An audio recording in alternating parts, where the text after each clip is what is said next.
May the words of my mouth and the meditation of our hearts be always acceptable in your sight, O Lord, our strength and Redeemer.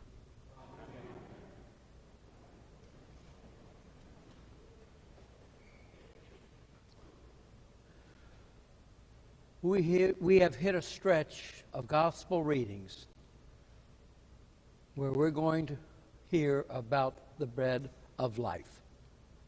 The bread of life for a number of weeks. I want to start with where we left off last Sunday, because it is a perfect introduction to where we are today. If you well remember, Jesus was on the other side of the Sea of Galilee, and a large crowd was following him and gathering around him. And they had been there for a while and were hungry. And he had compassion on them. But there wasn't much to eat.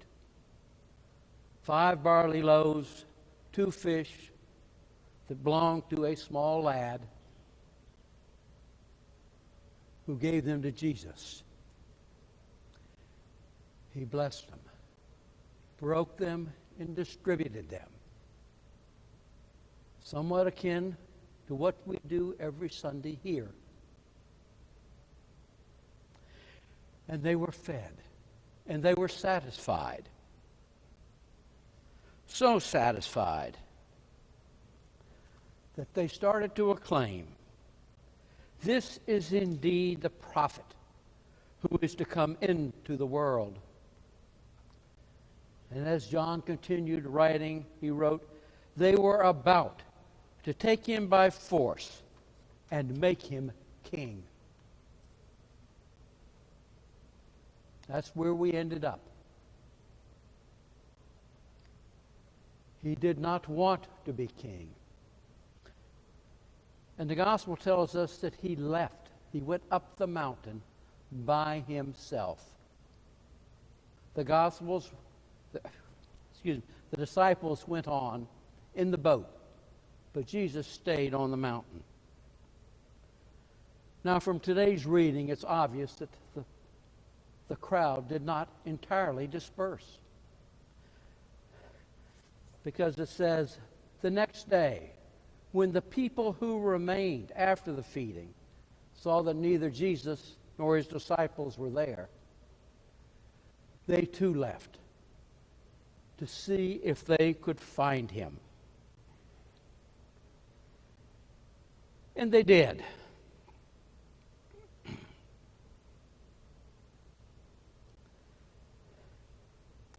They found him and asked him when he had come. And he replied to them, "Very truly I tell you, you are looking for me, not because you saw signs, but because you ate the fill of the loaves. Do not work for the food that perishes, but for the food that endures for eternal life, which the Son of Man will give you." This should not surprise us. Early, very early in Jesus' ministry, we have another conversation with the devil about bread.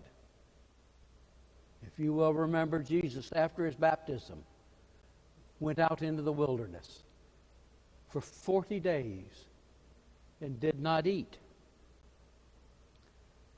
Satan came to him and said, "If you are the Son of God, command this stone to become bread." And Jesus' response,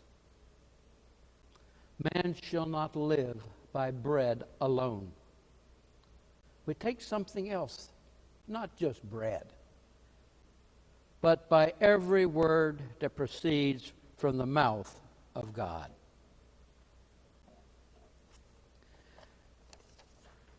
This morning's gospel gives us a clue as to what the bread of life really is. Very truly, I tell you, you are not looking for me because of the signs, but because I filled your physical being with food. You're not looking for a change of life. You're not looking for who I am and what I came to do.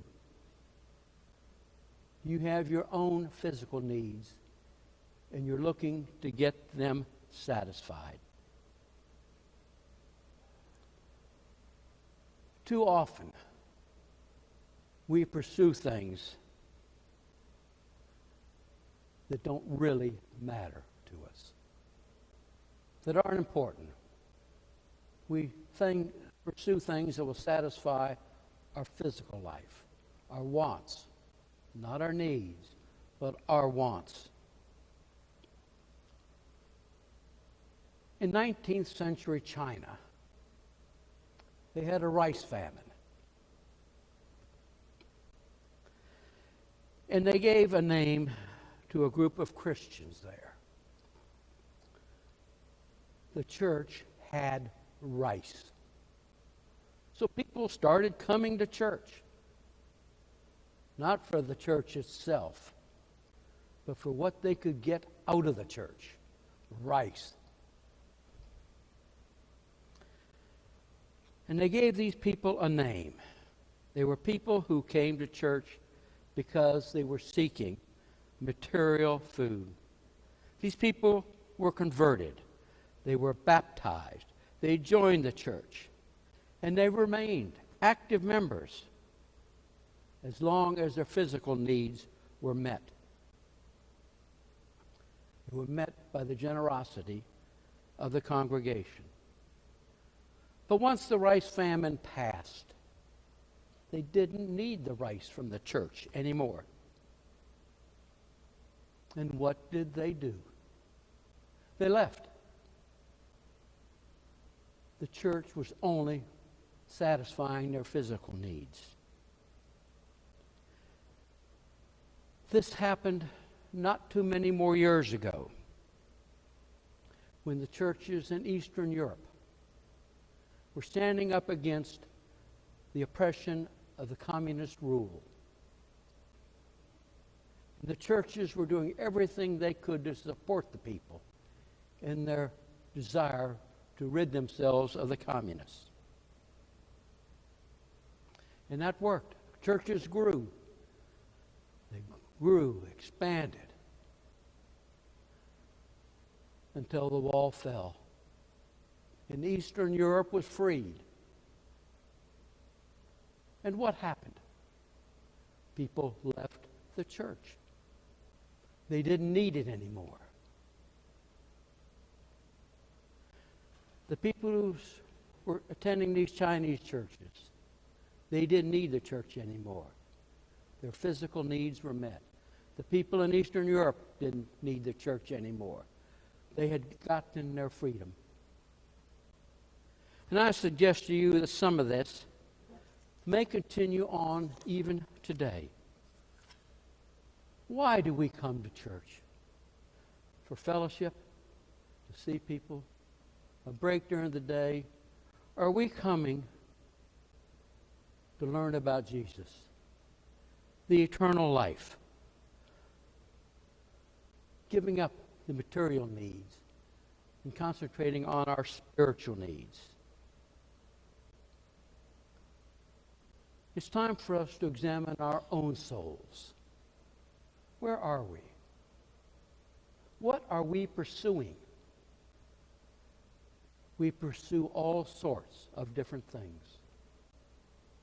Nice homes, cars, boats, vacations, this, that, and the other. To keep our material needs met. To keep us happy. But how much effort are we giving to save our souls? To get the bread that lasts eternally. We've had a few funerals over this last couple years. And there's a line in the burial office when we celebrate communion. There's a proper preface that says, for the faithful, life is ended. It's changed, not ended. Our life's going to change someday. Spiritually, are our souls ready for that change? Because it's going to be different. It's not going to be, how do we meet our material needs? It's what needs have we given to our soul? That is what God is going to take. Our souls will be with Him. Are they ready?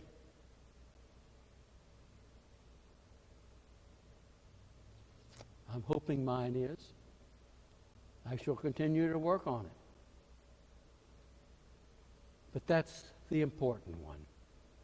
It's not the bread like the people that wanted to be fed after they got fed with the 5,000. That's gone. We need to start working on our inward souls. That's eternal life. Amen.